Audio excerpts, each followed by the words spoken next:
예, 안녕하세요. 지난 한 주 잘 지내셨습니까? 예, 국제 경영, 어, 이번 주 강의 동영상을 시작하도록 하겠습니다. 어, 지난주에 제2장 챕터 2 부분을 같이 공부했었는데요. 수업 교재 내용들이 조금 남아있긴 합니다만은, 수업 진도 문제도 있고, 그래서 제2장 챕터 2는 지난주 강의 동영상 수업 내용을 어, 지난주 강의 동영상 수업 내용으로 해서 챕터 2 부분은 마치도록 하겠습니다. 이렇게 하고 이번 주는 챕터 3 제3장 경제 발전에서의 국가 간 차이 부분을 같이 공부하도록 하겠습니다. 학습 목표입니다. 첫째, 국가의 경제 발전 수준을 결정짓는 요인이 무엇인지를 설명한다. 둘째, 전 세계적으로 발생하고 있는 거시적 정치 및 경제적 변화를 파악한다. 셋째, 과도기 경제 국가가 시장 경제 구조로 어떻게 전환되고 있는지 설명한다. 넷째, 정치 경제학적 측면의 국가 간 차이가 경영 실무에 주는 시사점을 설명한다. 이렇게 네 가지가 학습 목표로 되어 있습니다. 이 챕터 3, 경제 발전에서의 국가 간 차이 부분은 챕터 2조, 세계 각국의 정치 체제, 경제 체제, 그리고 법률 체제 차이, 이것과 매우 밀접한 관련을 갖고 있는 내용입니다. 그러니까 세계 각국의 정치 체제, 경제 체제, 그리고 법률 체제, 이것이 상호작용하면서 하나의 정치 경제를 이룬다고 했는데, 한 국가에 그러한 한 국가의 정치 경제가 그 국가의 경제 발전에 매우 밀접한 관련을 갖고 있어요. 그래서 이 챕터 3의 내용은 챕터 2 내용과 매우 밀접하게 관련되어 있다. 먼저 그 점을 여러분들이 아실 필요가 있습니다. 그래서 여기 앞부분의 서론 부분을 좀 한번 같이 보도록 하겠습니다. 수업 교재 내용입니다. 앞선 2장에서는 국가 간 정치, 경제, 법률 체제가 어떻게 다른지 설명하였다. 이번 챕터 3에서는 이러한 내용들을 바탕으로 국가 간 차이가 특정 국가의 경제 발전 수준에 어떤 영향을 미치는지와 사업 수행 현장에서 이러한 내용들이 어떻게 매력적으로 작용하는지 살펴볼 것이다. 또한 본장에서는 세계 각국에서 경제, 정치, 법률 체계가 어떻게 변화하고 있으며 이것들이 국가나 지역의 미래 경제 발전 정도에 미치는 시사점이 무엇인지를 살펴볼 것이다. 지난 30년 동안 전 세계에는 보다 민주적인 형태의 정부와 시장 기반 경제 체제로의 전환, 그리고 재산권을 더 강화시키려는 법률 체제를 채택하려는 보편적 움직임이 있어 왔다. 재반 상황들을 종합해보면 이러한 추세들은 세계 각지의 경제 발전에 더 많이 기여하였으며 국제 경영을 위한 보다 우호적인 환경을 조성시켰다. 본장의 마지막 부분에서는 지금까지의 논의한 내용들을 종합하여 정치, 경제 및 법률 체제의 차이가 서로 다른 국가들에서 수행되는 사업의 이익, 비용, 위험에 어떤 영향을 미치는지를 설명할 것이다. 이렇게 서론 부분에서 설명하고 있습니다. 그래서 이 챕터에서 맨 처음 설명하고 있는 것이 바로 이 경제 발전이라는 개념이에요. 경제 발전이라는 개념입니다. 경제 발전의 개념입니다. 자, 이 경제 발전이라는 개념은 국가 간 정치 경제 체제 혹은 정치 경제 법률 체제 차이에 영향을 받아요. 그러니까 각국의 경제 발전 수준이 다른데 그 각국의 경제 발전 수준이 다른 것은 각국의 정치, 경제 체제 혹은 정치, 경제, 법률 체제, 곧 정치, 경제의 그 차이에 영향을 받는다고 할 수가 있습니다. 그렇게 하고 이 저자분이 전문가들의 연구 결과를 그 전반적으로 그 종합하여 그 정리한 바에 따르면 세계 각 나라들이 더 큰 경제 발전을 가능하게 만들어주는 요인들은 크게 세 가지로 저자분이 제시하고 있습니다. 하나는 정부, 곧 정치 체제가 민주적인 형태인 정부가 더 큰 경제 발전을 이루어왔다는 것입니다. 그러니까 첫째, 민주적인 형태의 정부. 그 다음에 두 번째, 경제체제 관련해서는 시장 기반 경제체제 혹은 시장 경제체제 혹은 시장 경제체제로 전환되는 것, 변화하는 것이 더 큰 경제 발전을 가능하게 해줬다는 것입니다. 그리고 세 번째는 법률 체제와 관련해서는 재산권을 보다 강화시켜주는 방향의 법률 체제가 더 큰 경제 발전을 가능하게 만들어 주었다는 것입니다. 그래서 그 여기 지금 이 책의 이 수업 교재의 저자분의 견해에 따르면 세계 각국의 경제 발전 정도는 차이가 납니다. 차이가 나는데 그 차이가 난다는 것은 세계 각국의 정치 경제 체제 혹은 정치 경제 법률 체제에서의 차이가 있기 때문에 나는 것이고, 그 말은 다른 말로 하면은 세계 각국의 정치 경제가 차이가 있기 때문에, 다르기 때문에 그 차이가 있는 것이고, 특별히 더 큰 경제 발전을 이룬 국가들의 그 정치, 경제, 법률 체제의 특성 혹은 정치, 경제 특성을 조사해 보니까 크게 세 가지로 요약할 수 있더라는 것입니다. 하나는 민주적인 형태의 정부, 정치 체제죠. 그 다음에 시장 기반 경제 체제 혹은 시장 기반 경제 체제로의 전환, 경제 체제고, 그다음에 세 번째로는 재산권을 보다 강화시켜주는 법률 체제. 그 법률 체제 부분은 이런 것이죠. 그래서 이 세 가지의 어떤 특징, 정치, 경제, 법률 체제의 특징을 가진 국가들이 더 큰 경제 발전을 이루었다는 게 이 수업 교재 저자분의 그 관점이랄까, 주장이라고 할 수가 있습니다.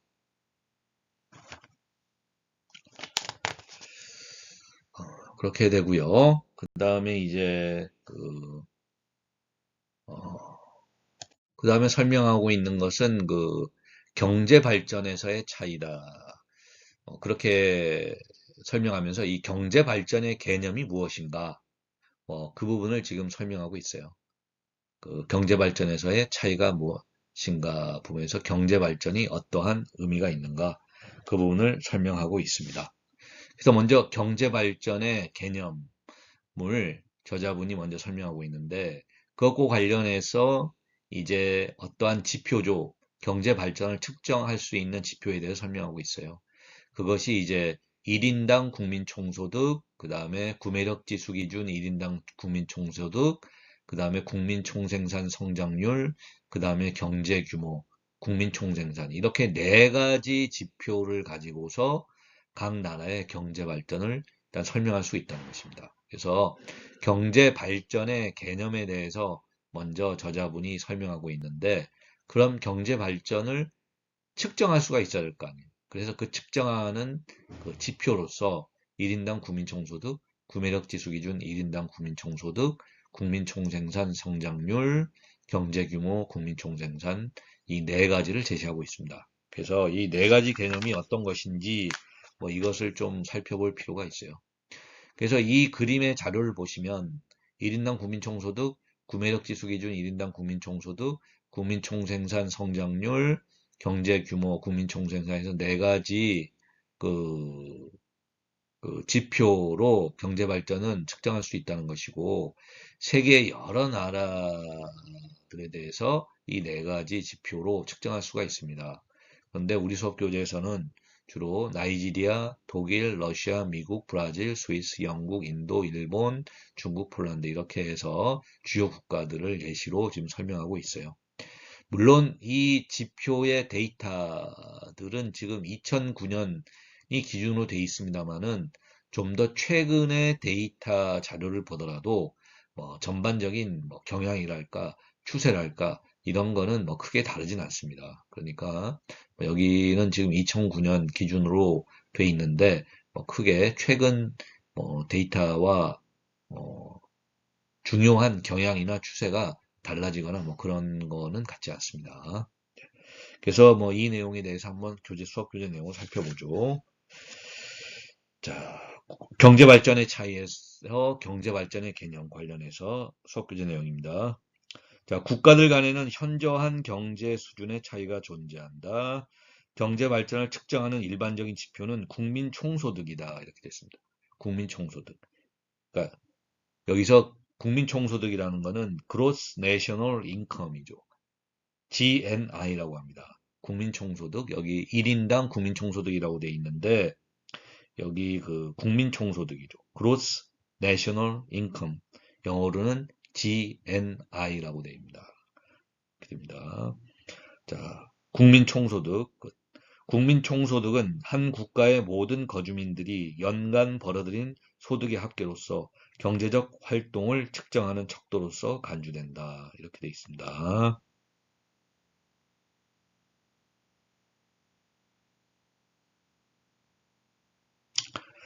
자, 2007년을 기준으로 해서 지금 한 2007년이나 2009년 정도 돼요.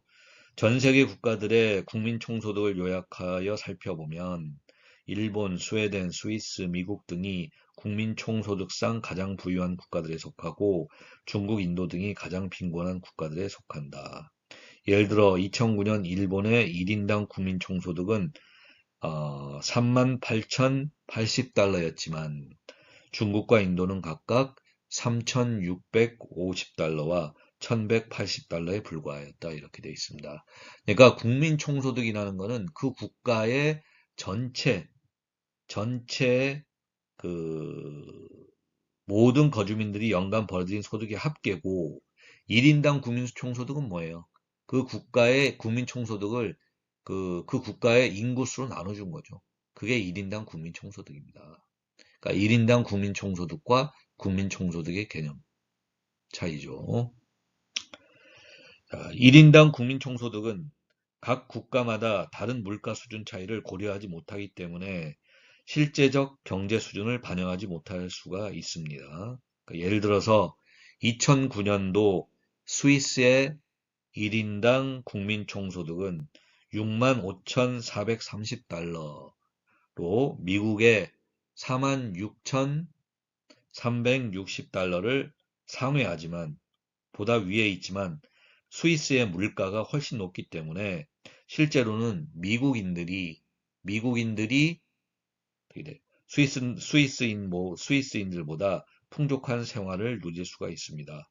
그러한 물가 차이를 반영하기 위해서 1인당 국민 총소득을 구매력에 따라서 조정할 필요가 있습니다. 즉 구매력 지수, 여기서 구매력 지수라고 표현 나와 있죠. 구매력 지수는 영어로는 Purchasing Power Parity라고 그러는데 구매력 지수, 영어로는 Purchasing Power Parity라고 그러는데 이 구매력 지수, Purchasing Power Parity에 따라 국민 총소득을 조정함으로써 보다 정확히 국가들 간의 생활 수준을 비교 가능하게 됩니다.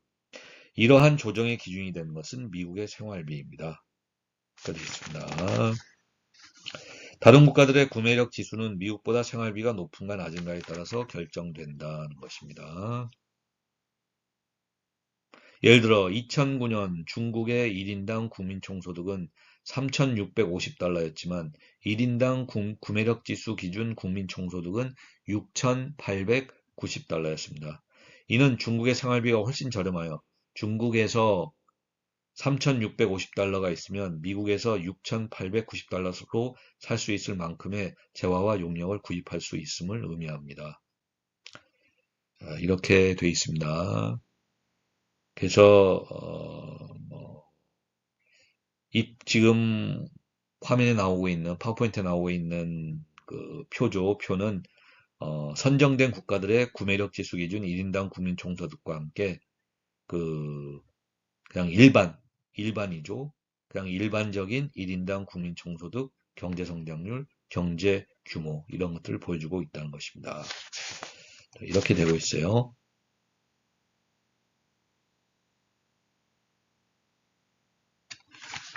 자, 그러니까 이 말은 무슨 말인가 조금 이제 어렵게 들릴 수도 있는데요. 그러니까 이 표를 보시면 지금 1인당 국민총소득이라는 거는 말 그대로 국민총소득, 그러니까 한 국가의 모든 거주민들이 연간 벌어들인 소득의 합계입니다. 그거를 그 국가의 인구수로 나눠준 거예요. 그러니까 1인당 국민소득, 한 사람이 얼마나 벌어들였느냐, 돈을 얼마나 벌었나, 소득을 한 사람, 그 국가 한 사람, 그러니까 그 국가 한 명이 얼마나 소득을 올렸는가, 뭐 이거를 나타내는 것입니다. 자, 근데 각 나라마다 그 물가가 다르죠. 그러니까 자, 물가라는 거는 각 나라마다 물가 수준이 다릅니다. 그러니까 인플레이션과 관련된 거예요.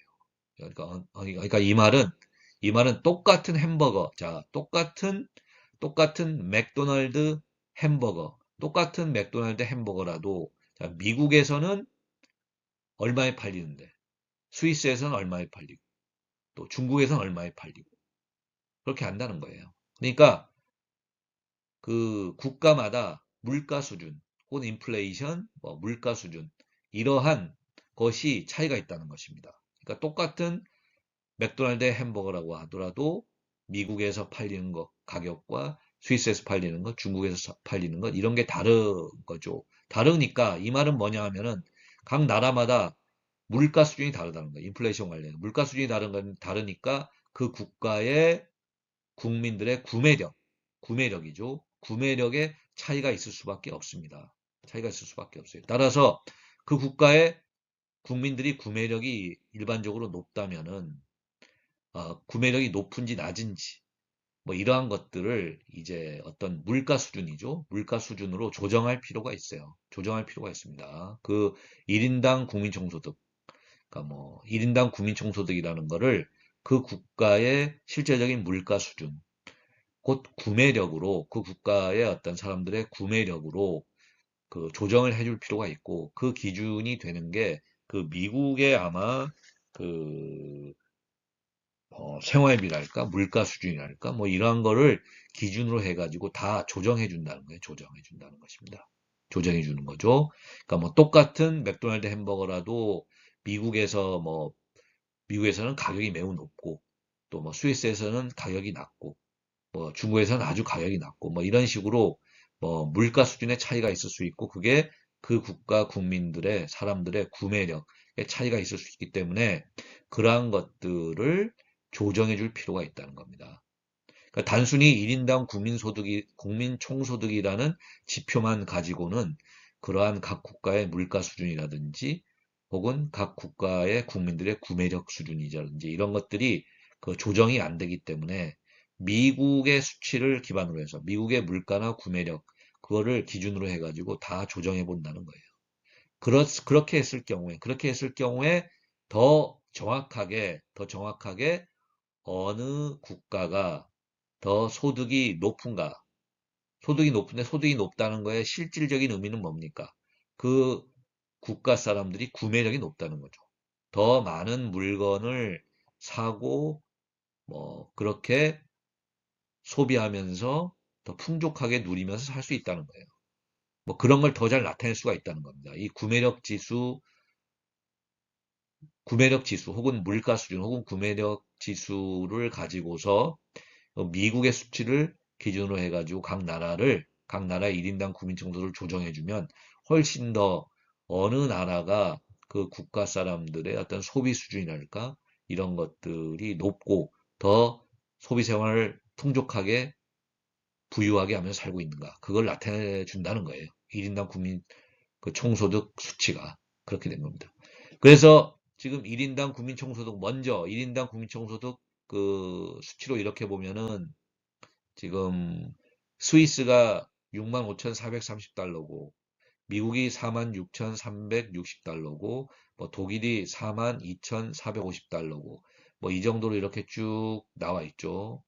쭉 나와 있고, 뭐 일본이 38,080달러, 근데 뭐 중국은 3,650달러, 인도는 1,180달러밖에 안 됩니다. 2009년 기준으로. 그래서 이거를 이제 물가 수준 혹은 구매력 지수 기준이죠. 특히 미국의 수치를 기준으로 해가지고 이 세계 각국의 1인당 국민총소득을 다 조정해 주면은 보다 더 그 국가의 국민들의 구매력 혹은 어떠한 제품이나 이런 거를 구매해서 살 수 있는 능력, 그래서 더 어떤 좀 풍족하고 풍요롭게 살 수 있는 거를 더 잘 보여줄 수 있다는 거예요. 1인당 국민총소득이. 그래서 1인당 국민총소득을 구매력 지수 기준으로 조정해 본 순위를 보면 어떻게 됩니까? 뭐 어떻게 돼요? 스위스가 46,990달러, 미국이 45,640달러, 뭐 독일이 36,780달러, 뭐 영국이 37,230달러, 일본이 33,470달러, 중국이 6,890달러, 인도가 3,250달러, 뭐 이런 식으로 좀 조정되는 겁니다. 조정되는 거예요. 네. 그렇게 여러분들이 아시면 되겠습니다. 그러니까 뭐 전반적으로 보시면 뭐 미국, 스위스, 그 다음에 독일, 그다음에 영국, 일본 이런 나라들이 전반적으로 뭐 1인당 국민총소득이나 구매력 지수 기준 1인당 국민총소득 모두 다 높죠. 그 말은 그만큼 경제적으로 윤택하게 산다는 거예요. 부유한 나라다. 뭐 일단 이렇게 볼 수가 있다는 것입니다. 그래서 그리고 2009년 기준으로 보면은 중국이나 인도는 이때 2009년 기준으로 보면은 미국, 영국, 일본, 독일 이런 나라에 비해서는 1인당 국민총소득이나 구매력 지수 기준 1인당 국민총소득 보면 수치가 많이 떨어지죠. 많이 떨어졌다는 걸 우리가 알 수가 있습니다. 자, 그 다음에 이제 또 다른 이제 경제 발전을 좀 나타낼 수 있는 수치가 이 국민총생산 성장률이라는 것입니다. 이 표에도 나와 있는데요. 국민총생산 성장률입니다. 어, 그래서 수업 교재 내용을 보시면은요, 1인당 국민총소득과 구매력 지수로 조정한 1인당 국민총소득 이 수치들은 전반적으로 한 국가의 국민들이 얼마나 그 소득 수준이 어느 정도 되는가. 그렇게 하고 그, 구매력 지수 기준으로 해서 얼마나 뭐 제품이나 서비스들을 잘 소비하고 구매하면서 윤택하게 좀 풍족하게 살 수 있는가 이러한 거를 나타내기 때문에 이러한 2인당 국민총소득이나 구매력 지수 기준 1인당 국민총소득도 경제 발전 정도를 나타내는 수치라고 분명히 얘기할 수 있습니다. 하지만 1인당 국민총소득이나 구매력 지수 기준 2인당 국민총소득은 그 어떤 시간적인 개념, 그러니까 시간에 따라서 변화하는 그러한 거를 나타내지는 못하는 그러한 지표라는 거예요. 그러니까 특정 시점, 뭐 2009년이죠, 여기서는. 2009년이라는 특정 연도의 2인당 국민총소득, 구매력 지수 기준 1인당 국민총소득, 이거를 나타내고 있는 겁니다. 그렇기 때문에 어떠한 특정 기간 동안에 얼마나 경제가 발전했는가, 특정 기간 동안에 얼마나 경제가 발전하는가, 이러한 어떤 시간적인 개념, 특정 기간 동안에 변화하는 개념은 나타내기 좀 어려운 수치예요. 지표입니다. 그거에 대해서 어떤 특정 기간, 어떤 특정 기간 동안에 얼마나 경제 발전이 이루어졌느냐, 특정 기간 동안에 얼마나 관련된 내용들이 변해왔느냐, 이것을 나타낼 수 있는 지표가 바로 여기 나와 있는 국민총생산 성장률이라는 것입니다. 국민총생산 성장률, 그것입니다. 이 국민총생산 성장률이에요. 자, 그러니까 국민총생산이라는 건 여러분들 잘 아는 지표이죠. 국민총생산이라는 거는 한 해 동안 특정 기간 동안에 한 국가에서 생산된 뭐 어떤 생산품이랄까 이런 거에 총 가치, 합이죠. 그러니까 어떤 특정 기간 동안에 한 국가에서 생산된 뭐 제품이나 그런 거에 어떤 가치, 그거의 총합이 국민 총생산입니다. 그러니까 얼마나 많은 제품을 만들어냈느냐, 얼마나 많이 생산해냈느냐, 그걸 나타내는 게 이제 국민 총생산이죠. 영어로는 그로스 어, 예, 그로스 내셔널 예. 영어 이 부분 교수님이 잠깐 이게 지금 약간 혼동돼 가지고요. 예. 영어 부분은 그 다음 동영상 슬라이드에서 교수님이 잠깐 설명드리겠습니다. 예, 지금 약간 혼동돼 가지고 예. 국민총생산이라는 그런 일단 한국어로 국민총생산의 개념만 좀 보죠. 그러니까 특정 기간 동안에 한 국가가 얼마나 많은 제품이나 이런 걸 만들어냈느냐, 생산해냈느냐, 어떤 그런 걸 의미하는 거예요. 경제 규모를 의미합니다. 경제 규모. 그러한 게 얼마나 성장하고 있느냐, 성장하고 있는 거. 그러니까 예를 들어서 지금 1999년에서 2009년, 1999년에서 2009년 해서 지금 약 10년 동안에, 그러니까 약 10년 동안에 국민 총생산, 한 국가에서 특정 기간 동안에 얼마나 많이 생산했느냐, 제품이나 이런 거를, 그런 게, 그러한 수치가 얼마나 성장하고 있느냐, 한 몇 퍼센트나 성장했느냐, 이런 거를 나타내는 거예요. 국민 총생산 성장률. 곧 국민 총생산 성장률이라는 건 경제 발전에 대해서 매우 시간적인 개념이 들어간 특정 기간 동안의 변화를 보여주는 것입니다. 그래서 이 국민 총생산 성장률 1999년에서 2009년 그 사이에 자 1999년에 국민총생산과 2009년에 국민총생산 이 두 개를 비교해 봤을 때 몇 퍼센트나 더 증가했느냐 이런 의미일 겁니다. 그런 의미를 한번 보세요. 보시면은 지금 중국이 가장 높습니다. 국민총생산 성장률 1999년에서 2009년 사이는 10%예요. 10%, 10%입니다. 반면에 미국은 어떻게 돼요? 2.10%. 그 다음에 스위스는 1.70%, 영국은 1.90%, 일본은 0.66%, 독일은 0.95%예요. 그렇게 하고 인도 보십시오. 인도는 7.11%입니다.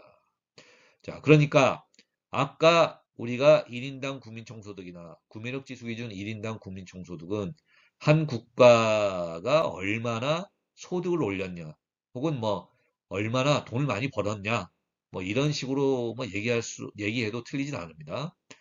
그러한 것을 나타내는 것이고, 그 나라 사람들이 얼마나 그 소비 생활을 하고 있느냐, 얼마나 더 풍족하게 소비 생활을 하고 있느냐, 그걸 나타내는 경제 발전의 지표인데, 그것에서 인도나 중국은 미국이나 독일이나 영국이나 일본에 비해서 많이 뒤떨어졌었습니다. 2009년 기준으로. 하지만 1999년과 2009년 사이에 국민 총생산이 얼마나 성장했어?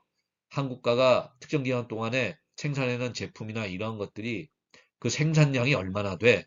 이런 경제 규모의 성장률을 비교해 봤을 때는 인도나 중국이 미국이나 독일, 영국, 일본 이런 선진 경제국보다 훨씬 높다는 걸 알 수 있습니다.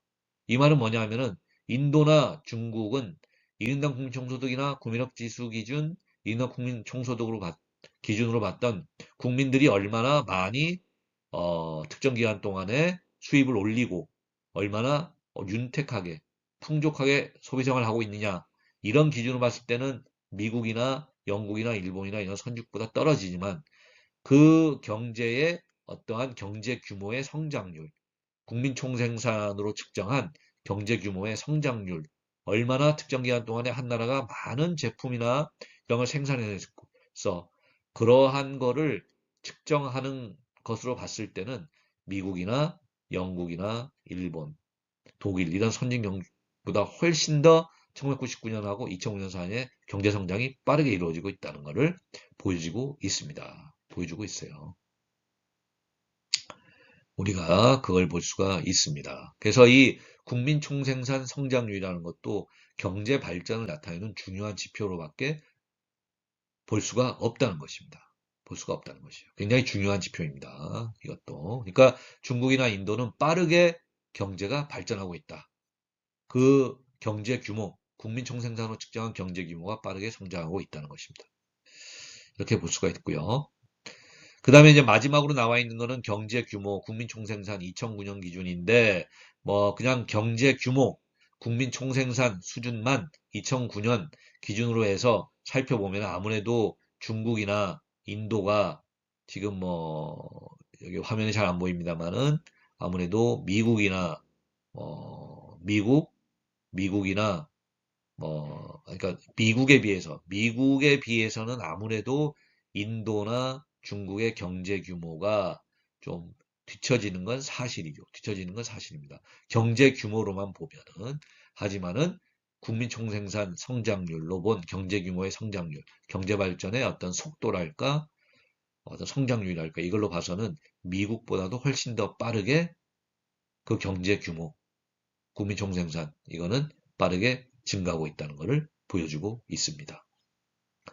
예, 이 정도 내용으로 하고요. 다음 동영상에서 계속 공부해 보도록 하겠습니다.